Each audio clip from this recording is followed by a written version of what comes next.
అద్భుతమైన ఇన్నింగ్స్ ఏమీ లేదు కానీ అన్నిట్లలో గెలుచుకుంటూ వెళ్ళింది T20 జట్టు వరల్డ్ కప్లో.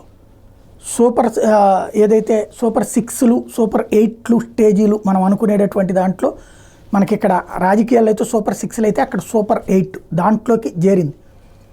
తొలి సవాల్ ఆఫ్ఘనిస్తాన్, పసికోన్ అనే అనుకుంటాం కానీ అది భారతదేశపు శిక్షణలో ఆరితేరింది, భారతీయ క్రికెటర్ల శిక్షణలో ఆరితేరింది. వాళ్ళు ఎవరు అక్కడ ఉండరు, అంతా ఇక్కడే ఉంటారు ఇండియాలో. వాళ్ళకి ఫుడ్ పెడుతోందే ఇండియా.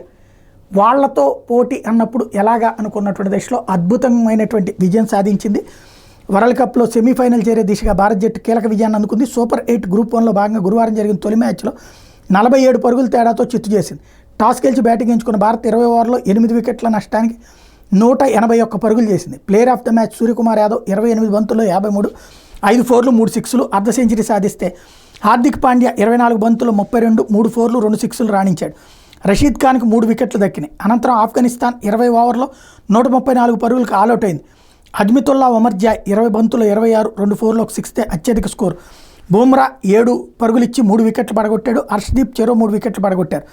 ఆరంభం నుంచి తడబడుతూ ఆడిన రోహిత్ శర్మ 13 బంతుల్లో 8, 1 4 మాత్రమే చేసి ఎక్కువసేపు నిలబడలేకపోయినా ఆ తర్వాత రషీద్ 2 వికెట్లతో భారత్ను దెబ్బతీయడం. నబీ ఓవర్లో వరుసగా 3 4లతో జోరు ప్రదర్శించిన రిషబ్ పంత్ 11 బంతుల్లో 20 మాత్రం చేసి వికెట్ల ముందు దొరికిపోయిన నేపథ్యంలో రషీద్ తర్వాత ఓవర్లో భారీ షాట్ ఆడే క్రమంలో విరాట్ కోహ్లీ అవుట్ అవడం, 24 బంతులు 24 చేసి. ఈ దశలో సూర్యకుమార్ దూకుడైన బ్యాటింగ్తో స్కోర్ వేగంగా సాగింది.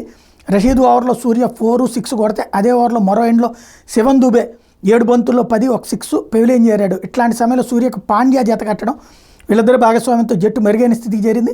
100 ఓవర్లో పాండ్యా వరుసగా 4, 6 కొడితే ఫజల్ ఓవర్లో సూర్య వరుసగా 6, 4 బాది 27 బంతులు అర్ధ సెంచరీ పూర్తి చేసుకున్నాడు. తర్వాత బంతికి అతను అవుట్ అయితే మరుసటి ఓవర్లో పాండ్యా ఆట ముగిసింది. జడేజా 5 బంతుల్లో 7 ప్రభావం చూపకపోతే ఆఖరి ఓవర్లో అక్షర్ పటేల్ 6 బంతుల్లో 12 కీలక పరుగులు రాబట్టాడు.